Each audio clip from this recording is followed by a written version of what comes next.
The auction house was a cavern of shadows and murmurs, its walls darkened by decades of soot and the faint stain of old liquor.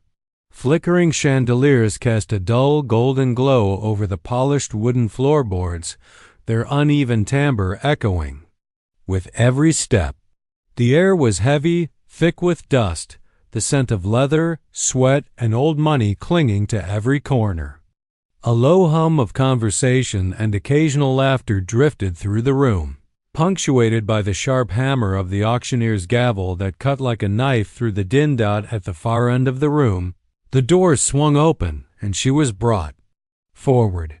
Chains clinked with every step, the metal biting lightly into her wrists and ankles. Her eyes, wide with fear and disbelief, darted nervously across the faces of the crowd. Men and women, mostly strangers, evaluated her like one might examine a rare object, their gazes cold, calculating, devoid of empathy. There were whispers, some laced with curiosity, others with cruel amusement, and she felt her stomach tighten with every passing second. She had been prepared for many things: betrayal, flight, perhaps even the humiliation of being sold, but nothing had steeled her for this. To be paraded like an object, to be weighed in eyes that saw her not as a person, but as a commodity. The chains were not just physical. They were symbolic, the embodiment of every indignity she had suffered, every hand that had turned her life into a currency. She clutched at her thin garment, the fabric worn and tattered, wishing for invisibility, for some way to disappear entirely from the hungry eyes around her. The auctioneer's voice boomed, smooth and practiced, a rhythm of authority that demanded attention. "Next," he called, glancing at a sheet of paper, then at the audience. "Here we have a rare acquisition, exceptional condition, limited experience, one of a kind." His words, carefully chosen, stripped away the last remnants of her dignity. She forced herself not to flinch, though a tremor ran through her body, subtle but undeniable. From somewhere in the room, a few tentative murmurs of interest arose, voices discussing her as if she were an object of art. Some raised paddles, numbers flashed across the dim light, and she could feel the weight of each bid like a tangible pressure on her chest. Her mind raced, trying to calculate a way out, to imagine any chance of escape, but she knew the chains and the locked doors offered no mercy. Every glance around the room reminded her that here she was alone. Despite the fear, she could not help but observe the details around her, the small intimacies that the rest of the crowd ignored. The scratches in the floorboards where previous auctions had left their mark, the way the chandelier swayed faintly with the draft, the subtle tension in the auctioneer's posture when he sensed hesitation in the bidders. Her senses sharpened, not with hope, but with necessity. She catalogued everything, every person's expression, every whispered comment. It was survival, an instinct as primal as breathing. And then she noticed him. Or perhaps it was the absence of him that made him stand out. A quiet man, sitting toward the back of the room, observing rather than participating. His eyes were steady, calm, and focused on her, not with the hunger or appraisal of the others, but with a stillness that made her pause ever so slightly. There was a patience in him, an absence of the chaotic energy that permeated the rest of the room. Though she did not know him, a tiny spark of cautious curiosity ignited within her, a feeling foreign and fragile, almost dangerous in its hope. For a brief moment, she dared to imagine what it would feel like if he rose, if he acted differently from the rest. But reality returned with a harsh jolt. The auctioneer's voice, the laughter, the cold clink of her chains. She swallowed hard, forcing herself not to betray the faint hope she had glimpsed. Her life at that moment was suspended, dangling precariously on the bids of strangers who had no interest in her humanity. Yet, as she stood there, she could not entirely shake the image of the quiet man, the way his eyes held a steady, unwavering attention. It was a small, fragile anchor, a hint that perhaps, in a room full of greed and cruelty, not all attention was meant to wound. Once the auction ended, and the last gavel fell, the room's tension did not lift, it shifted. The crowd dispersed, gradually, their whispers fading into the dark corners of the hall, leaving behind only the echo of their judgment. She was left standing on the platform, the chain still biting into her skin, her hands trembling as if the metal itself had absorbed her fear. The quiet man remained at the back, unassuming, yet the awareness of his gaze lingered like a faint promise she wasn't sure she dared trust. The guards led her away through a narrow corridor, the walls closing in, painted with streaks of grime and age. Each step was measured, precise, their boots clicking in an almost mocking rhythm against the stone floor. She tried to memorize every crack and shadow, every exit she could potentially use. But the weight of her situation was suffocating, a heavy blanket over her mind and spirit. The despair that had been simmering in the back of her consciousness now surfaced fully, coiling around her like a serpent. Alone in the small, dimly lit cell they placed her in, she sank to the floor, the chains rattling as she moved. She rapped, her arms around her knees, rocking slightly, a quiet, involuntary rhythm of sorrow. The room was bare, save for the straw-strewn floor and the faint draft seeping through a tiny barred window. Time seemed suspended, measured only by the occasional drip of water somewhere deep within the walls. Memories assaulted her relentlessly. She recalled the betrayal that had led her here, the faces of those she had trusted, twisted with greed. The sudden violence, the cold chains snapping onto her wrists. Each memory was sharp, jagged, cutting deeper than the metal that now confined her. She remembered the fear that had first gripped her and the helplessness that had followed, knowing that no one would come for her, that her cries would be met only with indifference. Her thoughts twisted into darker corners where hope dared not linger. She imagined the auctioneer's voice again, the voices of strangers debating her worth, and felt the humiliation as if it were a physical wound. She wondered what life might have been if she had been cleverer, faster, stronger. But those thoughts were fleeting, slipping away like sand through her fingers. She realized she had no one to rely on, no hand to grasp hers, no comforting presence to tell her she mattered. Yet, even in that desolation, there was a spark, a quiet, rebellious ember of survival. She examined the chains, the locks, the walls. Perhaps she could escape, if only she could find the courage. Perhaps someone out there, someone who had seen her differently, might exist. That thought, faint and trembling, felt almost blasphemous against the crushing weight of her reality. She had no reason to believe it, no evidence that the world contained mercy. And yet, a tiny voice inside her whispered that surrender was not an option. Hours passed, or maybe minutes. Time had lost all meaning. She traced the outline of the bars with her fingers, feeling the cold, rough metal, imagining herself breaking free, step by step. She allowed herself a single tear, not of defeat, but of acknowledgement, that despite everything, she still existed. She still wanted to live. And she still impossibly clung to the faint memory of a gaze she had noticed in the auction house, the quiet man's calm, unyielding eyes in that cell, in that moment of utter despair. She understood something crucial. Her body was confined, but her mind was not. Her spirit, though battered and weary, had not yet been claimed by the darkness around her.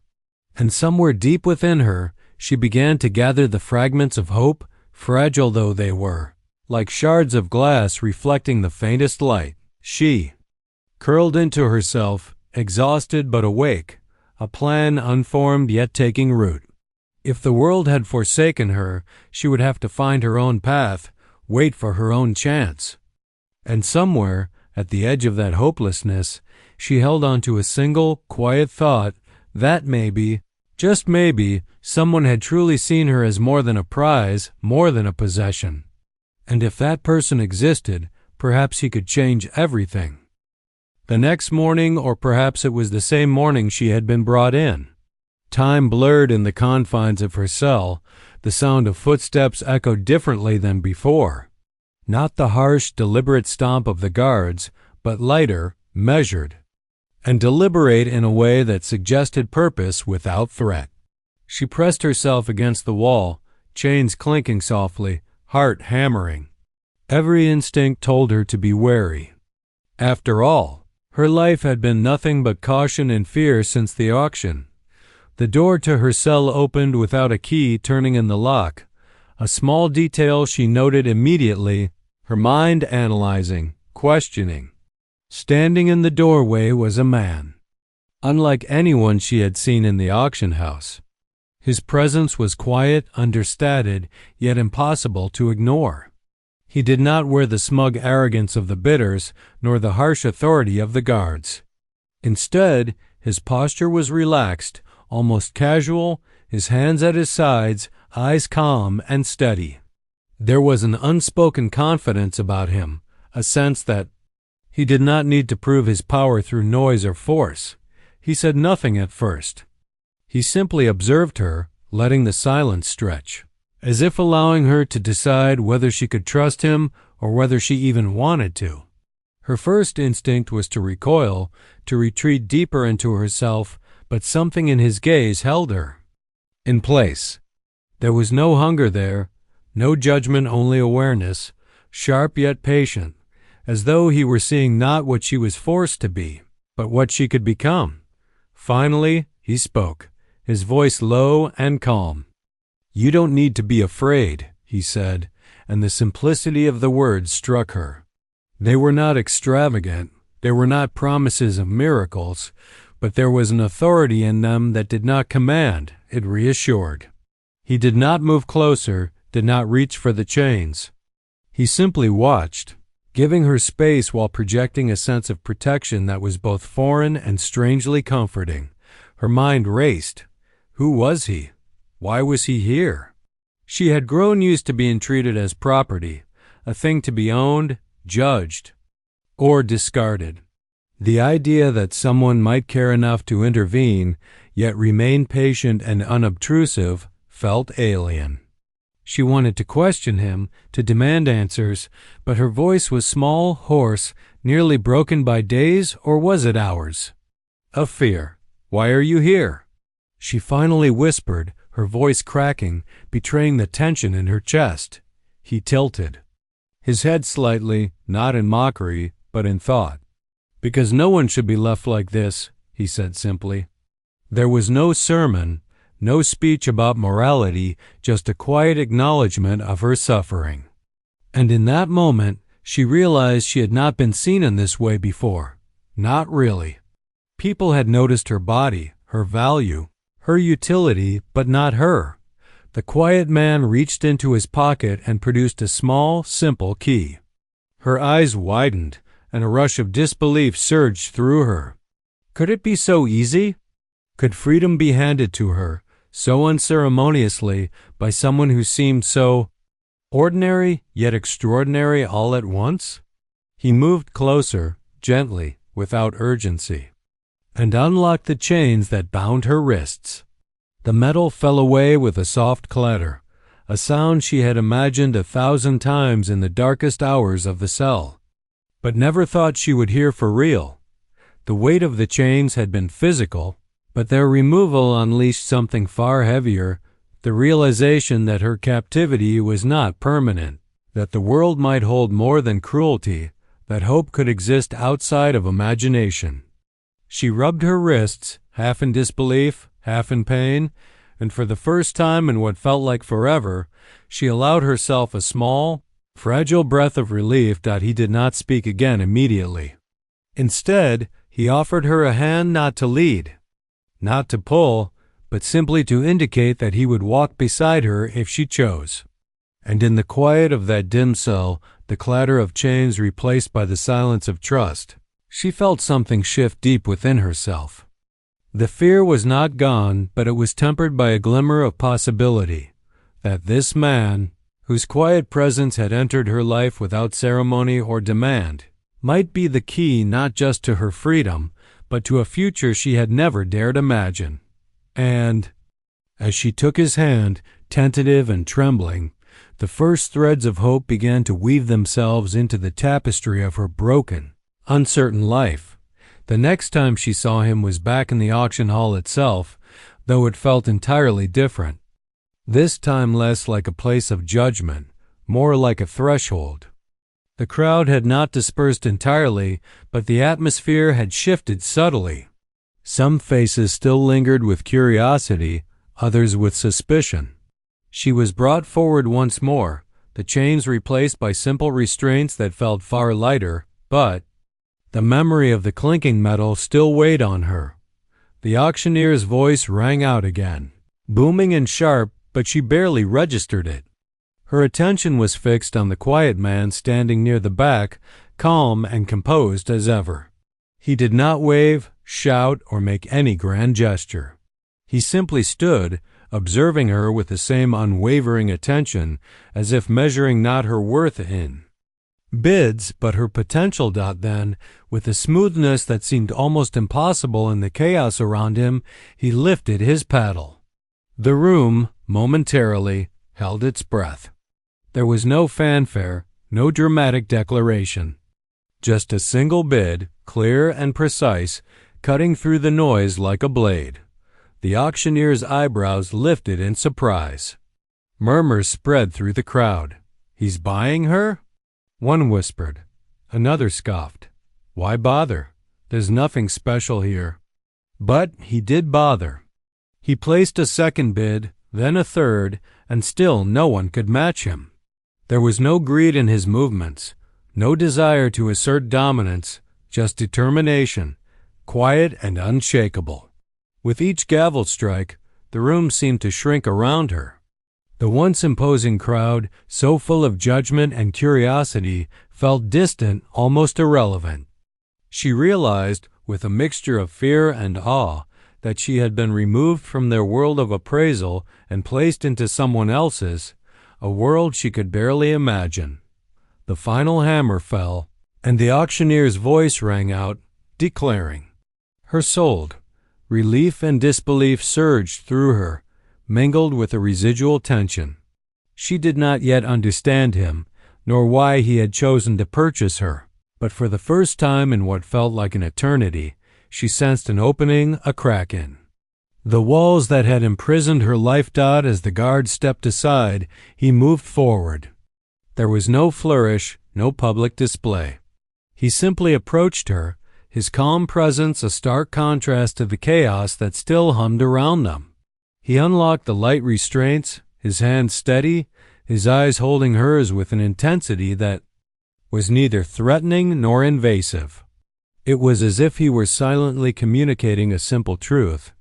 You are no longer alone, and your fate is no longer dictated by strangers.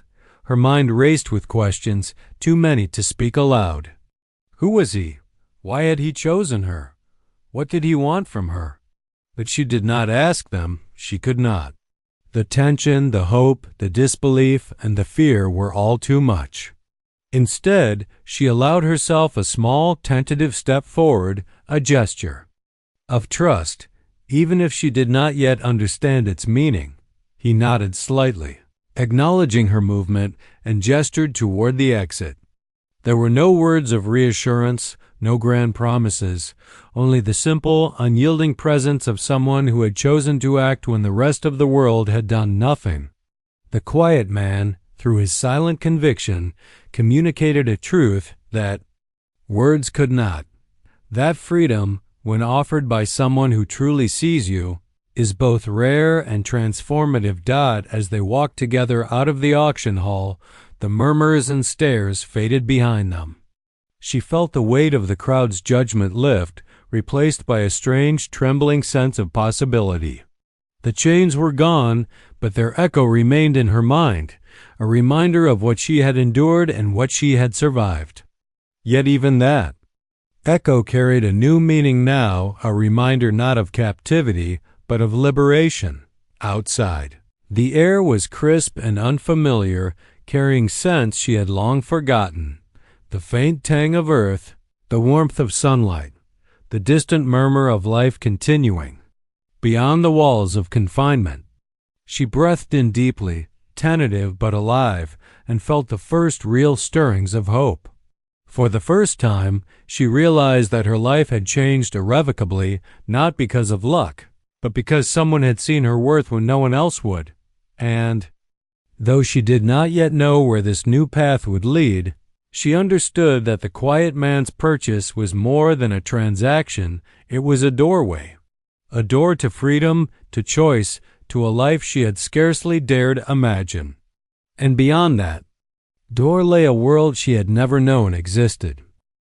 Once they were outside the auction hall, the quiet man led her along narrow, winding streets that seemed almost forgotten by the rest of the city. Her senses were on high alert. Every shadow could conceal danger, every passerby a potential threat. But he moved with a serene confidence, as if he belonged to this world in a way she never could. She stayed close, chains now gone, yet the memory of them lingered like a shadow on her skin. Finally, they arrived at a modest door set into a stone wall. Nothing about it suggested the wonders hidden beyond, and for a fleeting moment she felt disappointment. This seemed too ordinary, too mundane for the life-altering promise he had hinted at. But the quiet man simply smiled faintly and turned a key in the lock. The door swung open silently, revealing a hidden courtyard bathed in soft light. She stepped inside, eyes widening as she took in the scene. The space was unlike anything she had ever imagined, a sanctuary of lush greenery, fountains that whispered, and winding pathways that seemed to stretch beyond the eye's reach. Birds fluttered in the branches overhead, and the air smelled of earth, flowers, and rain. There were no walls of judgment here, no glares from strangers, no chains. For the first time in what felt like an eternity, she breathed freely, not just physically, but spiritually. The quiet man gestured for her to follow, and she did, no hesitantly. Every step felt surreal, as if she were walking in a dream she had long thought impossible. Her hands, once bound and trembling, now brushed against leaves, petals, and smooth stones.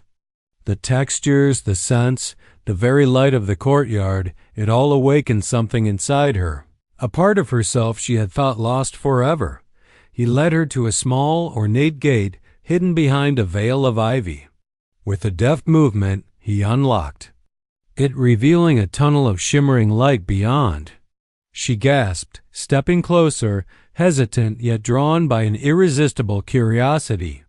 This is real?" she whispered, voice trembling. "It is," he said quietly.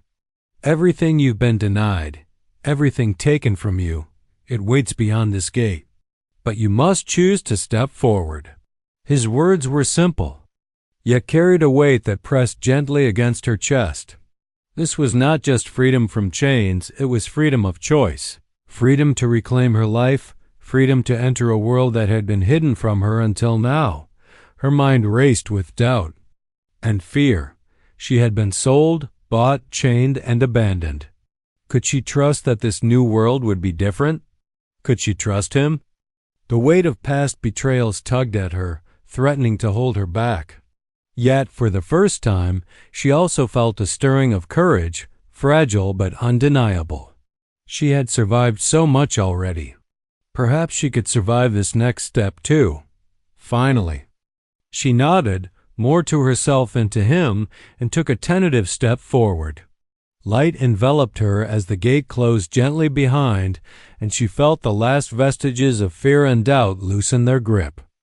She looked back once, and the quiet man met her gaze, his eyes steady and unwavering. No words were needed. He had unlocked more than just metal restraints. He had unlocked a door to possibility, a chance to rediscover herself, and a hidden world that would change everything. As she moved deeper into the tunnel of light, she realized that her journey was only beginning. The chains that had defined her past no longer mattered. What lay ahead was unknown, vast, and terrifying, but also filled with promise.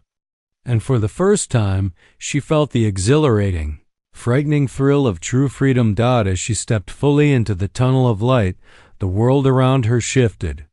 The transition was subtle at first, a gentle brightness, a warmth that caressed her skin, but soon it became undeniable. She emerged into a landscape that defied everything she had ever known. Rolling fields bathed in golden sunlight, forests with trees whose leaves shimmered like emeralds, and rivers that sparkled as if carrying fragments of the sky itself. The air was alive with scents and sounds she could barely name, a symphony of life untouched by cruelty or neglect. She turned slowly, drinking in the wonder. The quiet man walked beside her, silent and unhurried, giving her space to absorb every detail. She noticed birds with feathers like molten gold, flowers that seemed to hum softly, and creatures moving gracefully at the edges of her vision, some familiar, some fantastical. It was a place that had existed hidden from the world, preserved and protected, a sanctuary where freedom and life thrived together. "What is this place?" she finally asked, voice trembling with awe. He looked at her with that same calm intensity, eyes reflecting a depth of understanding she couldn't yet grasp. "It is a world for those who have been forgotten, abandoned, or oppressed. A place where you can learn, grow, and reclaim what was stolen from you." His words carried no arrogance, no hint of superiority, only truth and invitation. She moved forward slowly, her senses overwhelmed. Each step felt like shedding a layer of fear and despair that had long clung to her. The air here seemed to pulse with possibility, as if the land itself was alive and welcoming her. She realized that this was not just a hidden refuge. It was a place designed to awaken strength and courage in those who had been broken by the outside world. As they walked, she noticed paths branching in multiple directions, each glowing faintly as if waiting for a traveler to choose their way. Some led toward dense forests, others toward towering cliffs that promised breathtaking views, and some toward buildings of intricate design that seemed simultaneously ancient and timeless. It was as if the hidden world had been carefully constructed to accommodate not just survival, but transformation. "Why me?"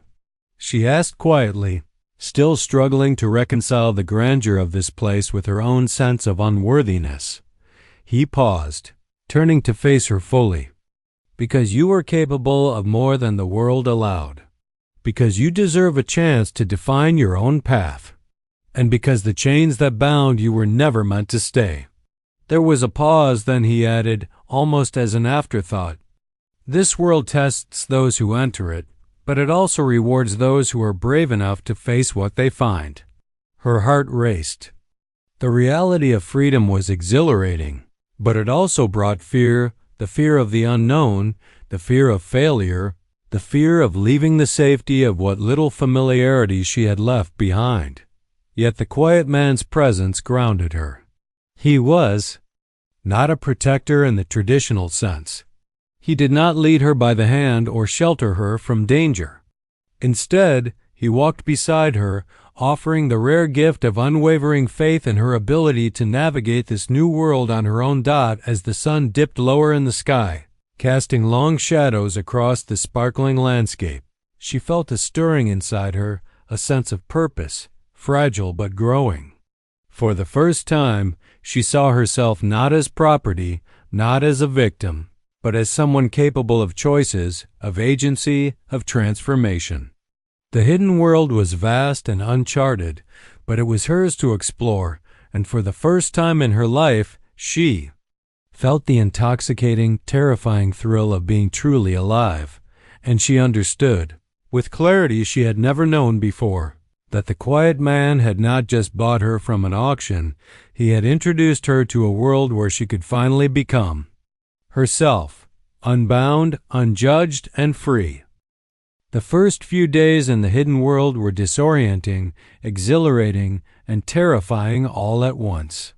She awoke each morning to sunlight spilling across landscapes that seemed to shift subtly with the passage of time, forests that whispered secrets, rivers that reflected not only the sky but glimpses of memory and possibility, and mountains whose peaks were crowned with clouds tinged gold. Every step was a lesson, every breath a revelation. The quiet man did not impose himself as a teacher, yet he became her guide in ways both subtle and profound. He would walk beside her silently, letting her make choices, observe consequences, and learn through experience. Sometimes he would speak, his words precise and measured, offering insight without commanding obedience. Freedom is not just the absence of chains, he told her one morning as they paused beside a crystal-clear lake. It is the ability to act, to choose, and to grow. But growth requires effort, courage, and understanding. You cannot merely wish for freedom, you must earn it within yourself. At first, she struggled. Habits of fear and submission, ingrained from years of oppression, clung to her like shadows. She hesitated to explore paths that seemed unfamiliar, wary of the unknown. The hidden world tested her constantly, not through danger, but through challenge. Tasks as simple as navigating the forest, tending to the mystical gardens, or interacting with creatures that required patience and empathy became lessons in trust, observation, and self-reliance. Each small success brought a rush of confidence she had never experienced. When she managed to coax a timid creature from its hiding place or unlock a gate that had puzzled her, she felt the thrill of agency, the realization that her actions had consequences and that she was capable of mastery. The quiet man's presence remained steady, never intrusive, always a quiet assurance that she was not alone. Even when her courage wavered, he taught her subtle lessons about perception and intuition, encouraging her to notice details others might miss. The way light fell through leaves, the patterns in the wind, the faint heartbeat of the earth beneath her feet. Slowly, she began to see the hidden world not as a place she wandered through, but as a living, responsive entity, reflecting her choices, rewarding curiosity, and punishing carelessness. Yet freedom was not merely practical. It was deeply emotional. She confronted feelings she had long buried: fear, anger, grief, but also hope, wonder, and joy. The hidden world gave her space to process, to experiment, and to reclaim pieces of herself she had thought lost. At night, when the air shimmered with bioluminescent light and distant stars sparkled in impossible formations, she found herself laughing, thinking, and dreaming in ways that had been forbidden in the harsh reality she had left behind. One evening, as they sat atop a cliff overlooking a valley of glowing flora, she asked the question that had haunted her since the auction. Why me? Why bring me here? The quiet man gazed out across the valley, his expression unreadable. Because you were ready, whether you knew it or not. The world you came from tried to shape you into something small, something fearful. Here, you can become what you were meant to be. But the lessons are yours to discover, not mine to give. You must choose them, and in doing so, claim your freedom fully. In that moment, she understood something profound. Freedom was not granted by another, not even by someone as patient and wise as him. It was cultivated, nurtured, and earned through courage, attention, and intention. The hidden world was not simply a refuge, it was a crucible, a place where her spirit could be reforged, strengthened, and set on a course of her own making. And for the first time, she felt not only the exhilaration of being free, but also the responsibility of that freedom. It was terrifying, yes, but it was hers. Every choice, every step, every lesson she absorbed brought her closer to becoming the person she had always been meant to be. Weeks passed, and she began to feel a sense of confidence and rhythm in the hidden world. The forests, rivers, and glowing valleys no longer intimidated her. They became extensions of her senses, places she could navigate and understand. Yet the quiet man had warned her that freedom was not without trials. The first true test of her courage arrived unexpectedly, as if the hidden world itself had been waiting for the right moment. It began with a narrow path winding between cliffs, the air thick with mist that obscured the edges. As she stepped cautiously forward, a sudden, unnatural silence fell over the landscape. The birds that had flitted through the trees vanished. The soft hum of the earth faded into nothingness. Even the gentle sunlight seemed dimmed, filtered through an invisible veil. A sense of unease coiled in her stomach, but she pressed onward. Then the shadows moved. Not like ordinary creatures, but as dark, shifting forms that seemed to reflect her fears, echoes of the chains she had once worn, the judgment she had endured, and the helplessness she had felt in the auction hall. They whispered in voices that were at once familiar and alien, taunting her, testing her resolve. She froze at first, paralyzed by recognition and dread. The shadows spoke of failure, of unworthiness, of the inevitability of being trapped again. Each word scraped against the fragile walls she had built around her courage. For a moment, the lessons of the hidden world, the trust, the observation, the subtle mastery felt like fragile illusions, but then she remembered the quiet man's words: "You must choose them, and in doing so, claim your freedom fully." She drew a slow, steadying breath, recalling the first step she had taken into the hidden world, the creatures she had coaxed, the gates she had unlocked, and the moment she had triumphed over fear. Freedom had been given, yes, but it had also been earned through courage. Summoning that courage, she stepped forward, each movement deliberate, aware of the shadows but refusing to let them dictate her path. She focused on her senses, noticing the faint, almost imperceptible pulse of life beneath the mist, the subtle glow of safe passages, and the rhythm of her own heartbeat. She began to move with intention, her mind sharp, her steps confident.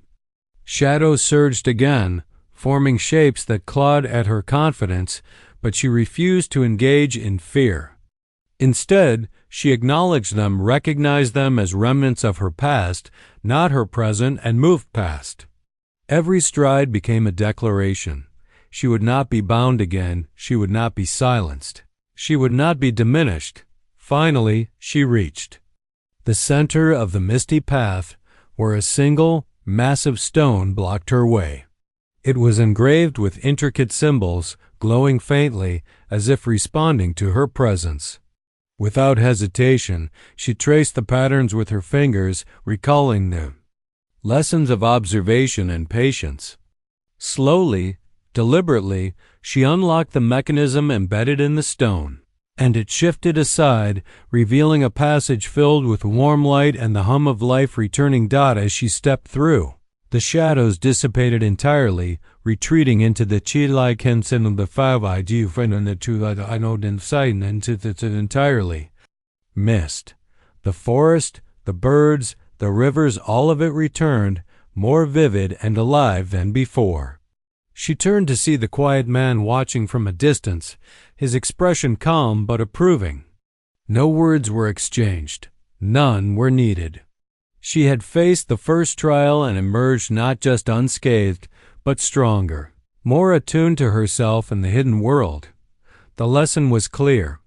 Freedom was not simply a gift, nor was it a permanent state. It required vigilance, courage, and the willingness to confront the darkest echoes of the past. Only by meeting these challenges head-on could she fully embrace the hidden world and the power it offered. And for the first time, she realized that the journey ahead, full of mystery, danger, and discovery, was not something to fear. It was a path she was ready to walk. After surviving her first challenge, she began to feel a sense of belonging in the hidden world. The landscape no longer seemed merely beautiful, it seemed alive, a place of infinite possibility. Yet she quickly realized that freedom did not exist in isolation. Other inhabitants of this world began to appear, some immediately trustworthy, others cloaked in suspicion and subtle danger. Her first encounter was with a small group of individuals who moved with effortless grace through the glowing forests. They were unlike anyone she had ever seen, diverse in appearance, some almost human, others with features that shimmered or shifted subtly, as if the world itself had shaped them. Their eyes held curiosity, caution, and intelligence. She approached, slowly, unsure how she would be received. "Who are you?" she asked, her voice steady despite the rapid thrum of her heart. One of them, a tall figure with eyes like molten silver, stepped forward. "We are the Watchers," they said. "We guide, protect, and sometimes test those who enter this world. You have passed the first trial, but there are many paths ahead. Choose carefully and choose wisely." Her mind raced. Was this group an ally or another form of test? The quiet man, watching from a distance, gave no indication, leaving her to make her own judgment. She realized that the hidden world was not simply a place of safety, it was a crucible where trust and discernment were as critical as courage. As days passed, she learned to navigate relationships with both caution and openness. Some of the inhabitants offered guidance, teaching her advanced skills in observation, strategy, and survival. Others, however, tested her resolve in more insidious ways. Misleading paths, whispered doubts, subtle provocations designed to tempt her into fear or impulsive action. Each encounter became a lesson in discernment, forcing her to weigh intuition against evidence, courage against caution. One figure in particular proved enigmatic, a shadowed presence who moved through the world with a quiet intensity, always observing, rarely speaking. She felt an inexplicable tension whenever they appeared, a sense that her every action was being noted, weighed, and judged. The quiet man had warned her that the hidden world would not only test her skills, but also her understanding of people. Now she realized he had meant it literally. Not all who appeared friendly were truly allies, and not all who seemed dangerous were enemies. Through these interactions, she discovered the hidden world was a network of relationships, alliances, and rivalries. Success depended not only on her personal courage, but also on her ability to navigate the complex social web, to identify motives, and to make strategic decisions. Every choice whom to trust, whom to confront, whom to avoid carried consequences that rippled through the landscape around her. Gradually, she began to form bonds. A small circle of allies emerged, those who shared her vision of exploration and growth, who respected her intelligence, courage, and integrity. Together, they began to map the hidden world, uncover its secrets, and support one another through challenges. Yet even among allies, tensions occasionally arose, revealing the fragile nature of trust and the constant need for vigilance. By the time she felt confident in her ability to navigate this world socially, she had learned a profound truth. The hidden world was not just a place of beauty or magic, it was a reflection of life itself. Courage, wisdom, empathy, and discernment were all essential, and nothing came without effort.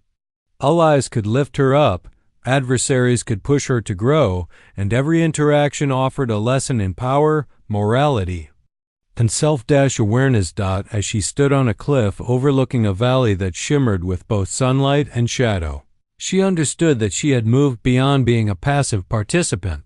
She was now an active presence in the hidden world, shaping her own path and beginning to influence the paths of others.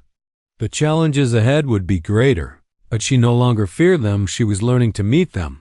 With allies by her side and a growing confidence in herself. By now, she had fully embraced the hidden world. The once overwhelming landscapes no longer intimidated her. They felt like extensions of her own being, responsive to her choices and awareness. The lessons she had learned, the courage to face fear, the wisdom to discern allies from adversaries, the patience to navigate uncertainty had transformed her. She was no longer the girl shackled in chains at an auction. She was someone with agency, vision, and purpose. Her daily routines blended survival with mastery. She explored uncharted valleys, deciphered complex patterns in the glowing flora, and honed her senses to perceive subtle changes in the environment. Every success reinforced her confidence. Every setback became an opportunity to grow stronger. The hidden world itself seemed to recognize her evolution, responding to her presence with signs, guidance, and challenges that pushed her further. But transformation was not purely practical, it was deeply personal. She confronted the remnants of fear and self-doubt that had lingered from her past life. Each encounter with the shadows, each trial she had survived, had stripped away the layers of hesitation and submission. She learned to embrace her instincts, trust her judgments, and wield her courage like a tool rather than a reaction. Her spirit, once constrained, now pulsed with vitality and determination. Her allies had become companions in the truest sense. Together, they faced challenges that none could have overcome alone. They shared knowledge, offered support, and held one another accountable. Even the enigmatic figures who had once seemed threatening now became mirrors reflecting her growth, pushing her to refine her perception and understanding. Relationships became more than survival mechanisms. They were opportunities for mutual growth, trust, and creativity. One evening, as the sun dipped beneath a horizon painted with ethereal light, the quiet man approached her. His expression was as calm and measured as ever, but she sensed a shift of recognition, almost like a passing of a torch. "You have grown," he said simply. "The chains you wore were not only physical, they were mental, emotional, and spiritual. You have broken them all.